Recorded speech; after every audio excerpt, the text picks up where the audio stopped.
अनुसुईया उइके रायपुर के police parade ground में ध्वजारोहण कर परेड की सलामी लेंगी, जबकि सीएम भूपेश बघेल जगदलपुर के लाल बाग मैदान में ध्वजारोहण करेंगे और परेड की सलामी लेंगे। इसके साथ ही बात करेंगे गृह मंत्री ताम्रध्वज साहू, महासमुंद स्वास्थ्य मंत्री टीएस सिंहदेव, बलौदाबाजार, भाटापारा, कृषि मंत्री रविंद्र चौबे, दुर्ग, स्कूल शिक्षा मंत्री डॉक्टर प्रेमसाय सिंह टेकाम कोरबा, साथ ही वन मंत्री मोहम्मद अकबर राजनांदगांव, उद्योग मंत्री कवासी लखमा कांकेर, नगरीय प्रशासन मंत्री डॉक्टर शिव कुमार डहरिया सरगुजा में रहेंगे। साथ ही महिला और बाल विकास मंत्री अनिला भेड़िया रायगढ़, पीएचई मंत्री गुरु रुद्र कुमार नारायणपुर, राजस्व मंत्री जयसिंह अग्रवाल गौरेला पिंडरा, मरवाही उच्च शिक्षा मंत्री उमेश पटेल बिलासपुर और खाद्य मंत्री अमरजीत भगत बालोद में ध्वजारोहण करेंगे और साथ ही परेड की सलामी लेंगे।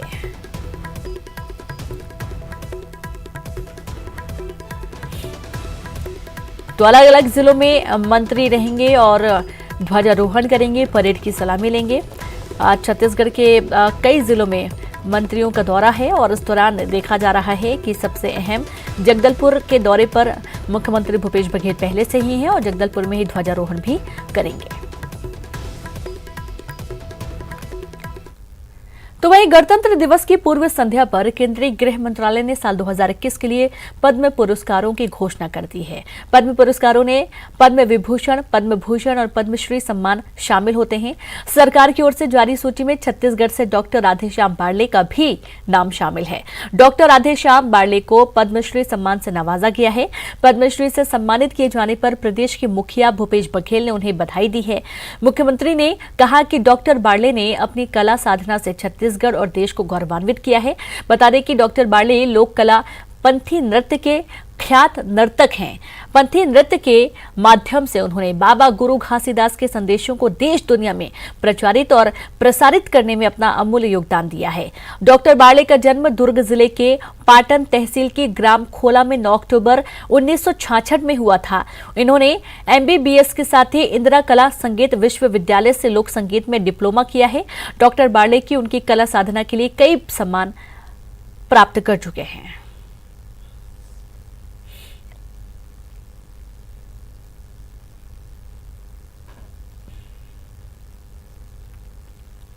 तो छत्तीसगढ़ में भी गणतंत्र दिवस को लेकर खास तैयारियां पूरी हो चुकी हैं। जिलों में कलेक्टर और एसपी ने तैयारियों का जायजा लिया। आप देख सकते हैं रायपुर, कोरबा, सूरजपुर, कांकेर, जांजगीर चांपा, धमतरी, महासमुंद और दुर्ग की तस्वीरें।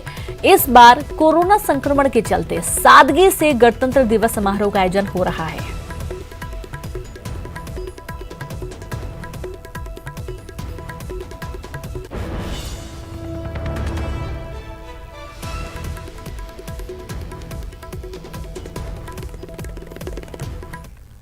तो वही गणतंत्र दिवस के अवसर पर पुलिस के आला अधिकारी, कर्मचारी और विशिष्ट सेवा और वीरता सराहनीय कार्य के लिए सम्मानित किया जाएगा। पुलिस विभाग ने सम्मानित होने वाले अधिकारी कर्मचारियों की सूची जारी की है। आइए एक नजर डालते हैं कि किन्हें मिलेगा वीरता पदक।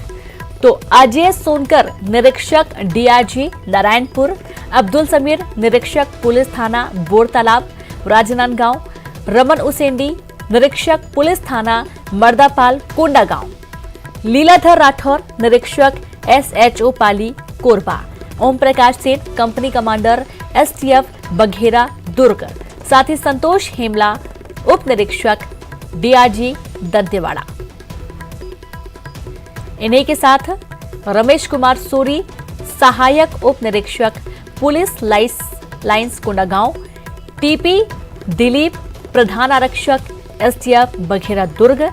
और इन्हीं के साथ अब एक नजर डालते हैं विशिष्ट सेवा और सराहनीय सेवा के लिए मिलने वाले पदकों पर किनका नाम है। तो आपको बता दें कि इसमें प्रदीप गुप्ता संचालक संचालनालय लोक अभियोजन नवा रायपुर, सोहन लाल उप पुलिस अधीक्षक STF बघेरा दुर्ग, मनीषा सिंह नैन निरीक्षक पुलिस अधीक्षक कार्यालय जगदलपुर, वर्षा शर्मा उप निरीक्षक पुलिस प्रशिक्षण विद्यालय राजनांदगांव।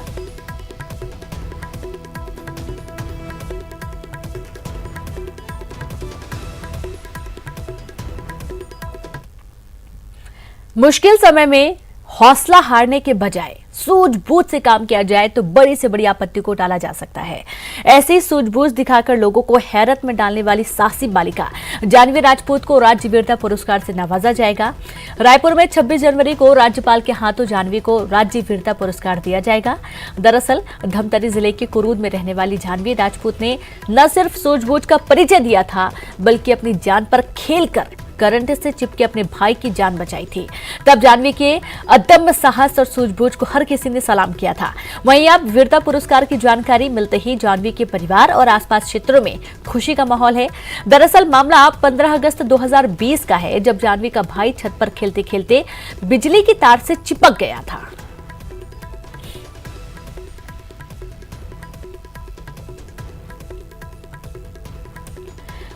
तो धमतरी के एक छोटे से गांव की बालिका है जाह्नवी, जिसने 15 अगस्त 2020 के दिन भाई छत में खेल रहा था, अचानक से बिजली की चपेट में आ गया था।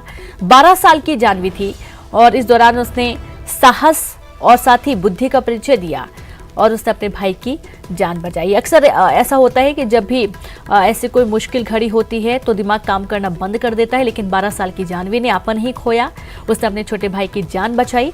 और अब जब वीरता पुरस्कार के लिए जाह्नवी का नाम सामने आया तो पूरे परिवार में खुशी की लहर दौड़ उठी। किसी ने सोचा भी नहीं था कि जाह्नवी को वीरता पुरस्कार दिया जाएगा, लेकिन इस बार जब नाम सामने आए तो उसमें जैसे ही पता चला कि धमतरी की जाह्नवी राजपूत का नाम इस लिस्ट में शामिल है, वीरता पुरस्कार उनको दिया जाना है, इसके चलते पूरे परिवार में खुशी का माहौल बना हुआ है। तो 12 साल की महज थी जाह्नवी जिस वक्त उन्होंने ये अदम्य साहस का परिचय दिया। अक्सर देखा जाता है कि छोटी उम्र में बच्चों का दिमाग काम नहीं करता है, लेकिन उसने बहुत ही सूझबूझ के साथ अपने भाई को, जो बिजली के करंट की तार थे, उससे दूर किया और अपने भाई की उसने जान बचाई।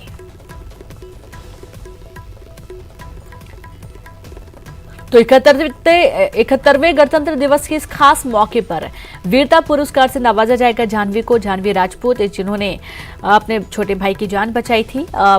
15 अगस्त 2020 की यह खबर है, जब छोटा भाई खेल रहा था छत में, अचानक से तार की चपेट में आ गया था। बिजली की तार की चपेट में आने की वजह से जैसे ही जाह्नवी ने देखा, उसने दम साहस का परिचय दिया, सूझबूझ से काम लिया और अपने भाई को मौत के कुएं से निकाल लाई।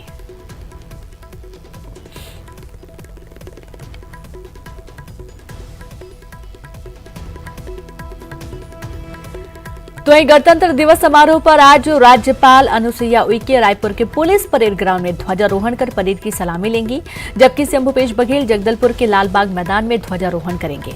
आपको हम बता दें कि तमाम जो मंत्री हैं वो अलग अलग जिलों में ध्वजारोहण करेंगे, परेड की सलामी लेंगे। उनकी सूची आपको दी जा रही है। इसके साथ ही गृह मंत्री ताम्रध्वज साहू महासमुंद में रहेंगे, यहाँ पर ध्वजारोहण करेंगे। स्वास्थ्य मंत्री टीएस सिंह ने बलौदाबाजार में रहेंगे, भाटापारा। कृषि मंत्री रविंद्र चौबे दुर्ग, स्कूल शिक्षा मंत्री डॉक्टर प्रेम साय सिंह टेकाम कोरबा में रहेंगे। वन मंत्री मोहम्मद अकबर राजनांदगांव में ध्वजारोहण करेंगे। उद्योग मंत्री कवासी लखमा कांकेर में झंडा फहराएंगे, परेड की सलामी लेंगे। नगरीय प्रशासन मंत्री डॉक्टर शिव कुमार डहरिया सरगुजा के दौरे पर रहेंगे, सरगुजा में वे ध्वजारोहण करेंगे। महिला और बाल विकास मंत्री अनिला भेड़िया रायगढ़ में ध्वजारोहण करेंगी। पीएचई मंत्री गुरु रुद्र कुमार नारायणपुर में ध्वजारोहण करेंगे। राजस्व मंत्री जयसिंह अग्रवाल गौरेला पिंडरा के में झंडा फहराएंगे, झंडा वंदन करेंगे, परेड की सलामी लेंगे।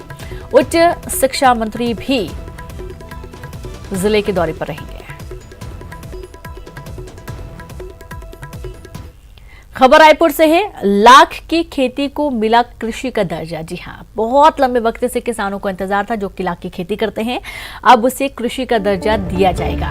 किसान हित में राज्य सरकार ने बड़ा फैसला लिया है। सीएम भूपेश बघेल ने पहल की थी। प्रदेश में 50,000 से ज्यादा किसान लाख की खेती कर रहे हैं। किसानों को मिल सकेगा अल्पकालीन कृषि ऋण। राज्य में 4,500 टन लाख होता है उत्पादन और इसके चलते अभी तक इसे कृषि के क्षेत्र में, कृषि के अंतर्गत नहीं देखा जाता था, लेकिन अब राज्य सरकार ने, सीएम भूपेश बघेल ने एक नई पहल की है। तकरीबन 50,000 से ज्यादा की संख्या में किसान हैं जो कि लाख की खेती करते हैं और लाख की खेती बहुत ही महत्वपूर्ण भी कहते हैं और किसानों को अब अल्पकालीन ऋण मिल सकेगा ताकि वे आराम से अपनी लाख की खेती कर सके। हजारों टन लाख का उत्पादन छत्तीसगढ़ में होता है और इसके चलते किसानों को काफी फायदा भी मिलेगा और रोजगार के नए आयाम भी अब यहाँ से जुड़ना शुरू हो जाएंगे।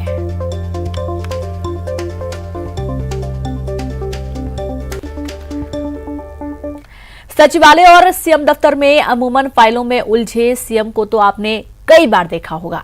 विधानसभा में इनके भाषणों के भी आप कायल रहे होंगे, लेकिन क्या सीएम बघेल को आपने कभी क्रिकेट की पिच पर हाथ आजमाते देखा है? आप कहेंगे नहीं, लेकिन तस्वीरें देखेंगे तो आप भी कह उठेंगे सीएम बघेल तो ऑलराउंडर हैं।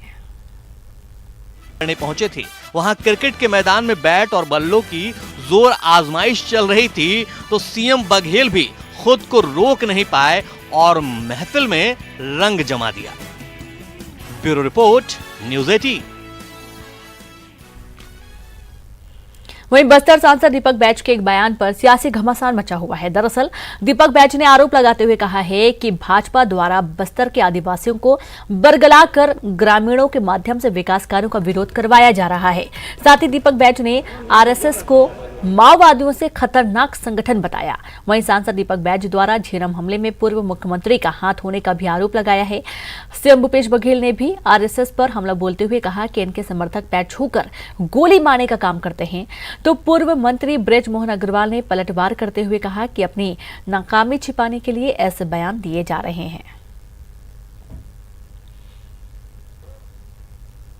भारतीय जनता पार्टी कई ऐसे उनके ऐसी शाखाएं हैं, आरएसएस ऐसा शाखा है जो माओवादी से सबसे ज़्यादा खतरनाक एक आरएसएस है।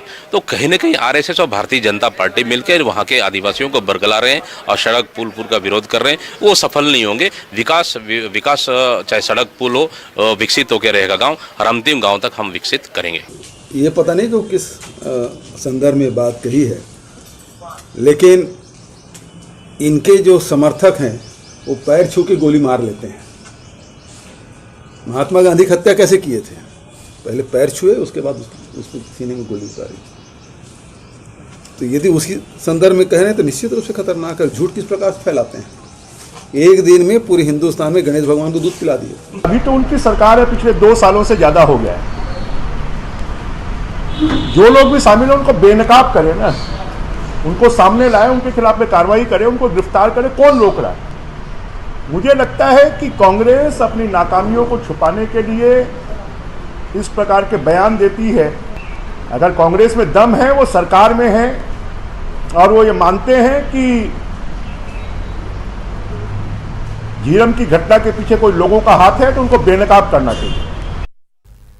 स्कूलों में बच्चों की क्या स्थिति है और स्कूलों में बच्चों से शिक्षक कैसे मजदूरों की तरह काम करवा रहे हैं, इसकी बानगी देखने को मिली जब एक साथ 2 स्कूलों से ऐसी ही शर्मिंदा कर देने वाली तस्वीर सामने आई।